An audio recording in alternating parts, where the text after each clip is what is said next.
오늘 그 세 번째 제사 이야기 바로 화목제입니다. Peace Offering, 화목제에 대한 이야기. 이 이야기를 하기 위해서는 먼저 이 찬송가 304장 이야기부터 함께 좀 나누었으면 좋겠습니다. 여러분은 이 찬송가 304장, 그 크신 하나님의 사랑을 작사 작곡하신 프레데릭 레만 목사님을 알고 계십니까? 아마 대부분 이 곡은 알고 있지만 이 곡을 작사 작곡한 목사님에 대해서는 잘 모르실 겁니다. 이 프레데릭 레만 목사님은 평생을 시골에서 선교사처럼 목회에만 전념해 왔기 때문에 다른 당시의 어떤 목회자들과 비교해서 경제적 어려움이 컸다고 합니다. 지금은 꽤 보편적이라고 인식되지만 당시에는 상당히 시대적으로 앞서갔던 이중직 목회자였습니다. 즉 주중에는 일을 하는, 또 주말에는 복음을 전하는 그 목회자로 살고 있었다는 거죠. 1917년의 어느 날이었습니다. 그날도 이 프레데릭 레만 목사님은 어느 치즈 공장에서 생활비를 해결하기 위해 일을 하고 있었다고 합니다.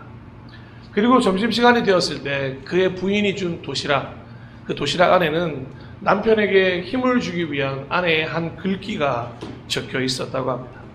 그 메모지의 내용이 무엇이냐?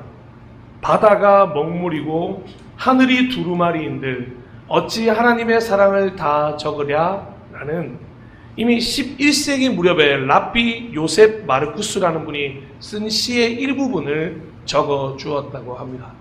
여보, 우리가 비록 힘든 상황이고 어려운 상황이지만 하늘을 두루마리 삼아도 바다를 먹물 삼아도 다 쓸 수 없는 그 하나님의 사랑이 우리와 함께함을 잊지 않았으면 좋겠다고 하는 그 아내의 마음이 담긴 편지였을 겁니다. 그래서일까요? 이 글귀를 읽는 순간 이 레만 목사님은 눈물을 흘리며 점심 먹는 것도 잊어버린 채 펜을 들고 시를 한 편 써 내려가기 시작했다고 합니다. 그렇게 먼저 찬송가 304장의 가사가 완성되었던 거죠. 그리고 또 얼마 후에 일을 하다가 하나님의 사랑이라는 곡을 작곡해서 그 작곡과 가사를 붙여 만든 찬송가가 바로 이 찬송가 304장 그 크신 하나님의 사랑입니다. 때로는 그 찬송가가 어떻게 만들었는지를 배우면서 그 찬송가가 깊이를 더하기도 합니다. 그냥 아무런 상황에서 그저 고백하는 게 아니라 매일매일을 정말 치열한 삶 가운데 놓여져 있었을 때 고백하는 그 크신 하나님의 사랑은 우리에게 완전히 다르게 다가오기 때문입니다. 그런데 이 가사가 정말 구구절절 너무 은혜롭습니다. 이 찬송가 1절의 가사 어떻게 시작하는지 너무 잘 아시죠? 그 크신 하나님의 사랑 말로 다 형용 못하네. 저 높고 높은 별을 넘어 이 낮고 낮은 땅 위에. 라임도 지키셨어요. 이렇게. 높고 높은, 낮고 낮은. 레만 목사님은 아마 이 1절을 작사하면서 자신 스스로를 베들레헴의 그 마구간에 두었을지도 모르겠습니다. 그 마구간에서 태어나신 예수님, 저 높고 높은 별을 넘어서 이 낮고 낮은 마구간에 누워 계신 그 예수님, 동시에 자신이 처한 모든 상황 속에서도 주어지고 있는 그 하나님의 사랑을 느끼게 되는 순간이었을 겁니다. 사례도 제대로 받지 못했고 일을 해야 하는 입장이었고 왠지 나는 하나님이 조금 덜 사랑하는 사람인 것 같고 하나님은 저 크고 화려한 도시에만 임재하는 것 같이 느껴질 때 하나님은 그 레만 목사님의 생각을 완전히 뒤집어 놓으신 거죠. 내가 임한 곳은 그 화려한 도시도 아니고 그 큰 교회도 아니고 마구간이었다는 사실. 즉 모든 마구간 같은 인생에 찾아오는 게 나 예수라는 걸 가사를 써내려가며 깨닫게 되어 갔던 거죠. 그래서 어쩔 수 없이 이런 표현밖에 쓸 수 없는 겁니다. 형용할 수 없는 은혜. 여러분 이 말이 무슨 말입니까? 그 어떤 것으로도 표현할 수 없는 은혜라는 말입니다. 그 어떤 것으로 형용하더라도 당신의 은혜는 형용할 수 없습니다. 죽을 수밖에 없는 죄인을 위하여서 독생자 아들을 이 땅에 보내신 하나님의 사랑. 우리는 무엇이라 말하겠습니까? 형용할 수 없는 은혜. 자, 그리고 가사는 어떻게 이어집니까? 바로 이렇게 이어지죠. 죄 범한 영혼 구하려. 자, 그분이 높고 높은 별을 넘어 이 낮고 낮은 땅에 왜 오셨냐? 죄 범한 영혼을 구하려 오셨다. 그 아들을 보내셔서 화목 제물을 삼으시고 죄 용서하셨네. 아멘. 저만 그런 게 아니라 아마 레마 목사님도 이 가사를 쓴 다음에 하나님이 주신 이 마음 그대로 아마 눈물 바다를 만났을 것이라고 생각합니다. 하나님은 죄 범한 영혼을 구하려고 그 아들을 보내시고 화목 제물을 삼으시고 죄를 용서하셨기 때문입니다. 세상의 논리는 이것과 완전히 반대입니다. 죄는 우리가 지었어요. 우리가 그 평화를 깬 겁니다. 우리가 하나님을 떠났습니다. 그러면 우리가 돌아가야 되고 우리가 그 방법을 찾아야 하고 우리가 어떻게든 그 하나님께 나아가려고 발버둥을 쳐야 하는데 하나님은 완전히 반대의 방법인 거죠. 죄를 범한 영혼을 구하려 독생자 아들을 보내신 것뿐만 아니라 십자가에서 화목 제물로 삼으셔야 했던, 그래야 죄를 용서하시기 때문에 세상에 존재하는 그 논리 그 어떠한 설명으로도 설득하거나 설명할 수 없는 이야기죠. 그래서 하나님의 크신 사랑은 다 어떻게 고백할까요? 측량할 수 없다고 고백하는 것입니다. 그러니 어떻게 갑니까? 영원히 변치 않는 사랑 성도여 찬양하세요라고 1절은 마무리될 수밖에 없었던 거죠. 사랑하는 예배자 여러분, 대림절을 맞이해서 다시 오실 주님을 기다리면서 찬송가 가사처럼 예수님은 죄 범한 영혼을 구하려 이 땅에 화목제물로 오신 줄로 믿습니다. 그리고 다시 오실 것을 믿습니다. 그날이 언제일지 모르지만 주님 다시 오실 때까지 이 하나님의 사랑, 그 위대한 사랑을 붙들고 살기를 결단하기를 원합니다. 예수님 뭐라고 말씀하셨습니까? 마가복음 10장 45절에 친히 이렇게 말씀하셨습니다. 인자는 섬김을 받으러 온 것이 아니라 섬기러 왔으며 많은 사람을 구원하기 위하여 치를 몸값으로 자기 목숨을 내주러 왔다. 아멘. 이 말씀의 기본이 되는 구절이 무엇이냐 아십니까? 이걸 바로 화목제에 대한 이야기. 많은 사람을 위해 구원하기 왔다. 거기까지만 이해한다면 예수님의 사랑, 하나님의 사랑, 예, 그렇습니다. 그런데 왜 그 다음에 치를 몸값이냐? 인간의 몸값을 치르기 위해, 즉 죄와 죽음에 팔아넘길 값이 아니라 살릴 값으로 하나님이 예수님을 지불하셨다는 것. 우리를 죄와 죽음에 팔아넘길 그 가격만큼 어떻게 하면 살릴 수 있어요? 어떻게 하면 죄와 죽음에서 건질 수 있어요? 예수님을 지불하십시오. 그래서 하나님은 예수님을 살릴 값으로 지불하고 우리를 살리셨다. 어떤 영화를 보고 있었는데 안타깝게도 누군가가 이 인질로 잡힌 장면이었습니다. 얼마나 긴장감이 가득합니까? 인질로, 예를 들어 동현이가 인질로 잡혀있다 그러면 별 걱정 안 할 것 같습니다만, 예. 뭐 가인이가 잡혀있다 그래도 예, 걱정할 것 같습니다. 예. 걱정을 하겠죠. 그리고 이게 꼭 전화 거는 장면이 나오잖아요. 핸드폰인데 꼭 그때는 꼭 일반 전화를 걸어요. 전화를 걸어서 누구를 인질로 잡고 있으니까 당장 얼마를 입금하라고 꼭 이야기를 합니다. 독촉을 하잖아요. 그런데 그 긴장감 넘치는 장면이 방금 우리가 웃었던 것처럼 갑자기 코미디 영화로 바뀌게 되는 장면이 등장하는 거예요. 바로 인질범이 전화를 해서 금액을 요구하는데 이 잡힌 인질이 듣기에 너무 기분 나쁠 정도의 금액을 부르는 거예요. 지금 당장 500만 원 입금해! 뭐 이런 거 있지 않습니까? 500만 원 큰 돈이죠. 근데 여러분, 내가 인질로 잡혔는데 여러분 500만 원 겨우 입금하라 그러면 기분 괜찮으실까요? 홍 500원씩 어떠세요? 괜찮으십니까? 홍 500만 원씩? 10억이요. 예, 안 됩니다. 네, 자. 그러면, 이 인질범이 듣기에 지금 기분이 아니, 그러면서 이제 인질범이 그 인질을 잡은 그 사람한테 막 화를 내기 시작하는 거예요.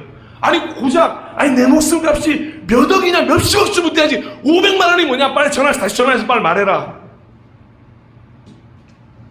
여러분 얼마 어떠세요? 여러분의 목숨값이 500만 원이라면 괜찮으십니까? 강연아 500만 원이면 보내줘도 되겠니?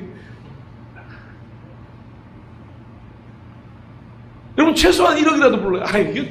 여러분 목숨을 뭘로 비유할 수 있을까요? 여러분 이럴 때 꼭 얘기하세요. 나는 얼마를 줘도 절대 안 줄 겁니다. 이런 분 계실 겁니다. 그게 정상이죠. 여러분의 가치가 겨우 500만 원밖에 안 된다는 생각이 들 때 우리의 몸값이, 우리의 목숨값이 겨우 500만 원 정도에 거래되어진다고 하면 이 얼마나 찝찝하고 얼마나 기분 나쁜 상황입니까? 그런데 우리는 겨우 500만 원짜리가 아니라고 말씀하신 분이 있으십니다. 여기 계신 모든 분들이 너희는 절대 그런 하찮고 초라한 인생이 아니라 너희 얼마짜리인지 아냐? 그 유명한 말이 있죠. 너희는 예수님짜리야. 너 얼마짜리인지 알아? 너를 살리기 위해 뭘 지불했는 줄 알아? 그 죄와 죽음의 인질 잡은 그 인질범들이 너에게 뭘 요구했는 줄 알아? 예수님을 요구했어. 넌 얼마짜리야? 예수님. 삼위일체 하나님 중에 성자 하나님, 창조의 근원이시고 빛이 되시고 메시아이시고 왕의 왕 주가 되시는 그분의 몸값이 그 예수님짜리 바로 우리를 살리기 위해 드려진 화목 제물의 제물로서의 값이었다는 겁니다. 그래야 죄를 용서받을 수 있을 정도의 값이었다는 겁니다. 하나님과의 평화를 다시 이루기 위해서, 다시 하늘로부터 오는 평화를 누리기 위해서, 다시 하나님과 하나가 되기 위해서, 우리가 하나님 안에서 하나가 되기 위해서 예수님은 레위기 그날의 명령처럼 스스로 소가 되고 스스로 양이 되고 스스로 염소가 되어 우리를 위한 화목제물로 십자가에서 대신 죽으셨다는 것. 그래서 골로새서 1장은 이걸 어떻게 기록하냐, 천천히 읽어드리겠습니다. 그분의 십자가의 피로 평화를 이루셔서 그분으로 말미암아 만물을 곧 땅에 있는 것들이나 하늘에 있는 것들이나 다 자기와 기꺼이 화해시키셨습니다.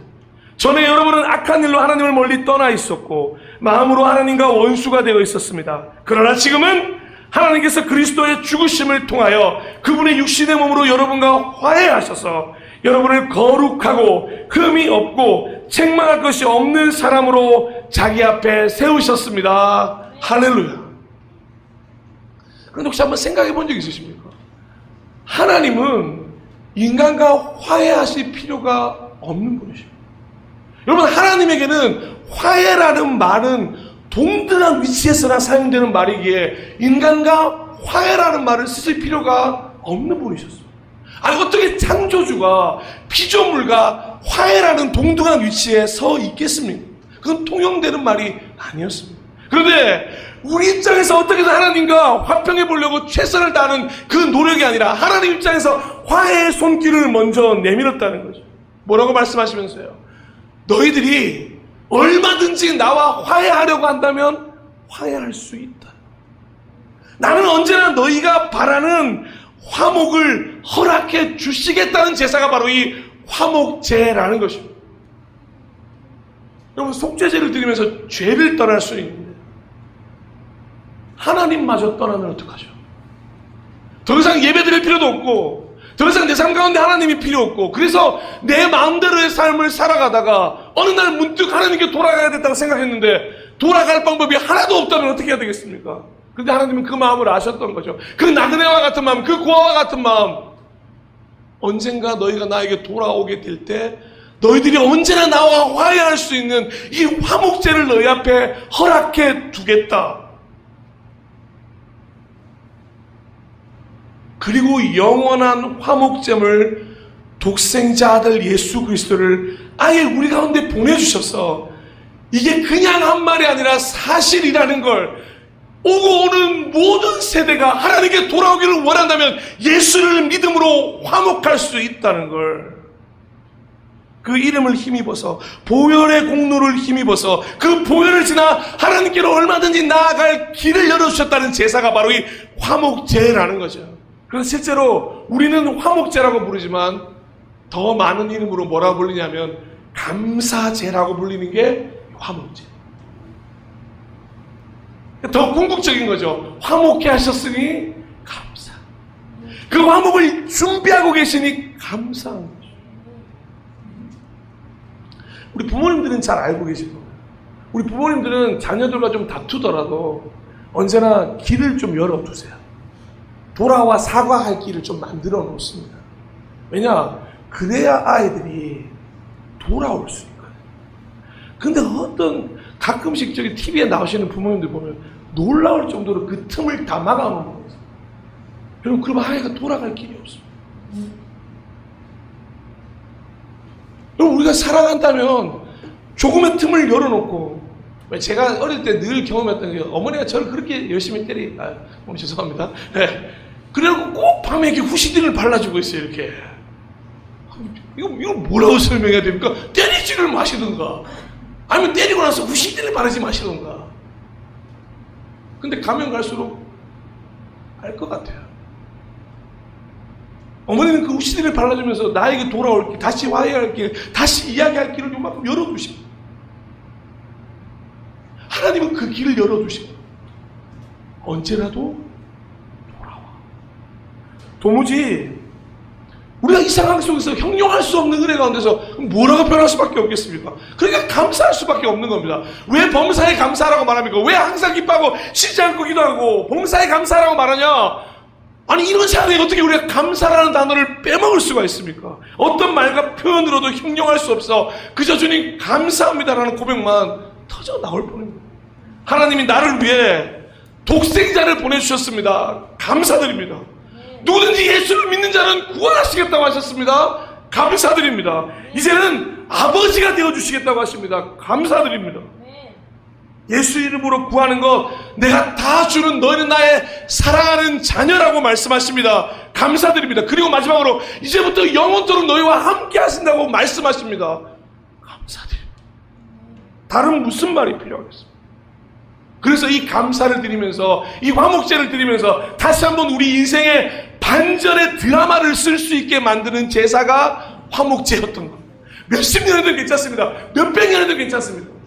여러분, 출애굽기 쓰여졌을 당시에 400년이 넘는 시간 동안 유대인들은 하나님을 떠나 있었습니다. 여러분, 예수님이 다시 이 땅에 오시기에 아기로 태어날 때까지 말라기부터 그 AD 1년까지는 몇백 년의 시간이 그냥 흘러가 버렸어요. 그런데 언제나 이 화목제를 통해서 하나님은 반전의 드라마를 씌워주고 싶으십니다. 저는 지금도 믿습니다. 지금도 수많은 어둠과 수많은 걱정과 수많은 염려와 안에 세상 것이 너무 좋아 아무리 세상으로 떠났다고 하더라도 다시 한번 이 화목제물을 통해서 우리 인생의 반전 드라마를 써내려갈 분 우리 하나님이신 줄로 믿습니다. 그분이 우리의 인생을 바꾸기를 원하시는 겁니다. 이렇게 말이죠. 이사야 61장 3절 제 대신 화관을 씌워주시며 슬픔 대신에 기쁨의 기름을 발라주시며 괴로운 마음 대신에 찬송이 마음에 가득 차게 하셨다. 할렐루야. 예배가 뭐라고요? 이 반전의 드라마를 쓰는, 이 문 앞에 들어오기까지 괴롭고 힘드셨습니까? 한 주간 동안 너무 어려우셨습니까? 그런데 이 예배에 들어와 이 화목제를 드리는 순간 그 죄는 화관으로, 슬픔은 기쁨으로, 괴로움은 찬송으로 가득 차 돌아가는 것. 나 주를 경배하리. 다 할 수 없지만 그리고는 우아하게 사는 것. 다시 그리스도인다.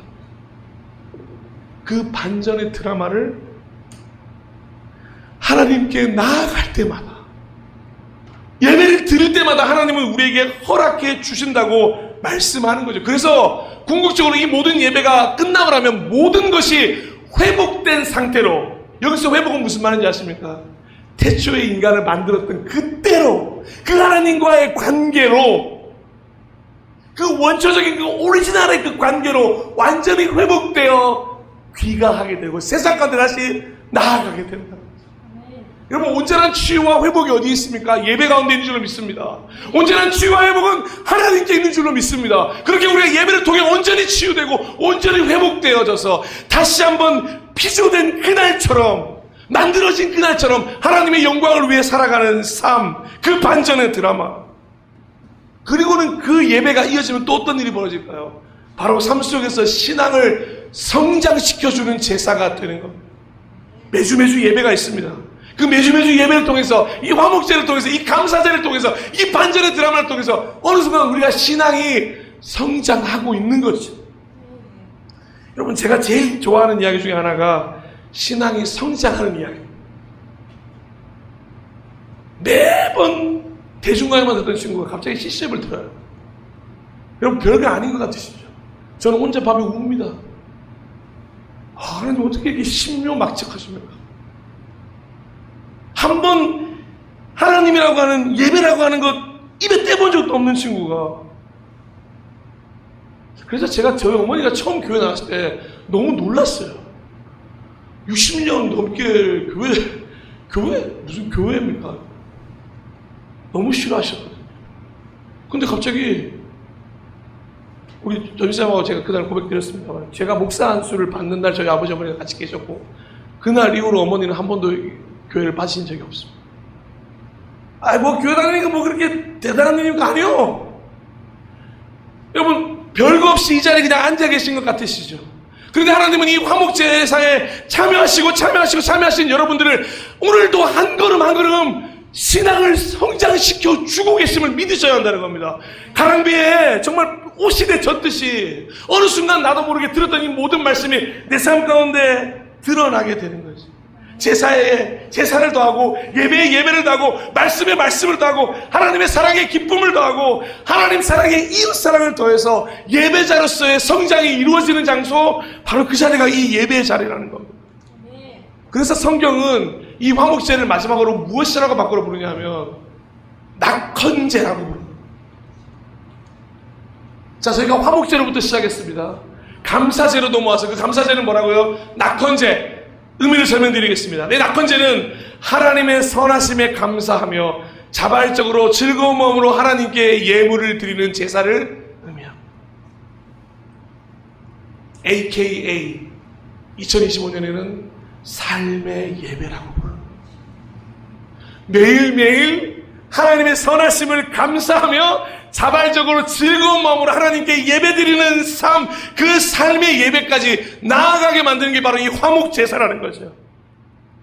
그리고 이 낙헌제를 통해서 하나님은 매일의 삶 가운데서 우리와 꽁냥꽁냥 아주 긴밀하고 친밀한 관계를 유지하기를 원하십니다.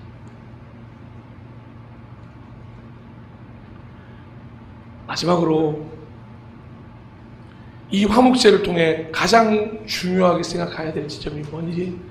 바로 그건 하나님과 하나됨입니다. 여러분, 화목제는 다시 하나가 되기 위한 것이었습니다. 그리고 다시 하나 된 것에 감사하는 제사였습니다. 그리고 하나님과 함께 걷게 되는 그 하나님의 역사가 매일 삶 가운데 펼쳐지는 게 삶의 예배예요. 그러니 이 제사는 온전히 우리로 하여금 하나님과 하나됨을 회복시켜 주기 원하는 것이죠. 요한복음 17장 21절에서 23절. 작은 글씨입니다만 제가 읽어드리겠습니다. 아버지께서 내 안에 계시고 내가 아버지 안에 있는 것과 같이 그들도 하나가 되어 우리 안에 있게 하여 주십시오. 그래서 아버지께서 나를 보내셨다는 것을 세상이 믿게 하여 주십시오. 나는 아버지께서 내게 주신 영광을 그들에게 주었습니다. 그것은 우리가 하나인 것과 같이 그들도 하나가 되게 하려는 것입니다. 내가 그들 안에 있고 아버지께서 내 안에 계신 것은 그들이 완전히 하나가 되게 하려는 것입니다. 그것은 또 아버지께서 나를 보내셨다는 것과 아버지께서 나를 사랑하신 것과 같이 그들도 사랑하셨다는 것을 세상이 알게 하려는 것입니다. 아멘. 자, 이 길고 긴 성경 한 구절로 요약해드리자면 이렇게 말씀드릴 수 있습니다. 한 구절로 동행입니다. 여러분, 우리 신앙의 궁극적 이유가 뭔지 아십니까? 하나님과의 동행. 이게 가장 중요합니다.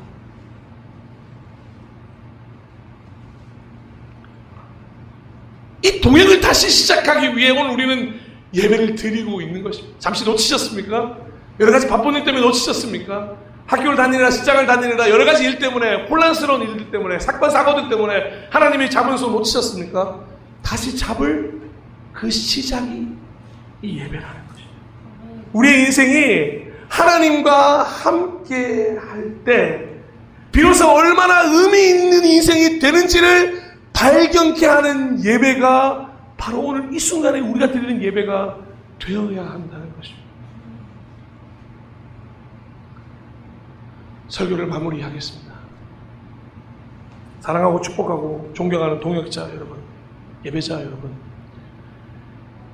대림절이 끝나고 그 오랜 기다림 끝에 드디어 우리에게 예수님이 이 땅에 오신 성탄절이 이제 3일 앞으로 다가왔습니다. 죄범한 영혼을 구하려 그 아들을 보내신 하나님 아버지의 마음은 오직 하나, 우리와의 화목과 동행이셨습니다. 그래서 예수 그리스도를 화목제물로 세상에 결코 통용되지 못하는 엄청난 값을 지불하심으로 우리를 살리셨습니다. 그리고 오늘 여러분에게 그 동행을 다시 한번 요청하고 계십니다. 오늘 우리 모두 하나님이 베푸신 화목제에 믿음으로 참석해서 감사제를 올려드렸다면, 여러분 다시 한번 반전을 쓰는 드라마를 쓰기 원하신다면 그 내민 손을 한번 잡아보시지 않으시겠습니까? 다시 그 주님과 동행함으로 다시 그 주님과 새로 시작해보시지 않겠습니까? 대림절이 다 끝이 나고 성탄절이 와서 새로운 날이 시작되었던 것처럼, 그래서 역사는 예수님의 오심을 AD 1, 안나 도미네, 애프터 지저스, 그분이 오심으로부터 역사가 새롭게 시작되었다고 AD 1년이라고 기록하고 있습니다. 여러분 다시 한번 우리 인생의 AD 1년 이 시간이 되었으면 좋겠습니다. 새롭게 시작하고, 그래서 마지막으로 예수님의 이름을 여러분과 함께 나누며 찬양 가운데 나아갔으면 좋겠는데요. 마태복음 1장 23절 함께 큰 목소리로 읽어봤으면 좋겠습니다. 시작. 보라, 처녀가 잉태하여 아들을 낳을 것이요 그의 이름을 하셨으니 이를 번역한즉 아멘. 그 임마누엘 하나님과 동행하시는 2025년 동행하셨습니까? 그렇다면 할렐루야. 2026년 그 하나님과 더욱더 동행함으로 하나님 크신 사랑은 측량 못하고 영원히 변치 않는 사랑 성도여 찬양하세 고백하며 그 크신 하나님의 사랑을 마음껏 느끼시는 2026년의 여정이 되시기를 축복합니다. 그런 마음으로 이 시간 차야팀과 함께 하나님의 그 그늘 아래로 나아갔으면 좋겠습니다.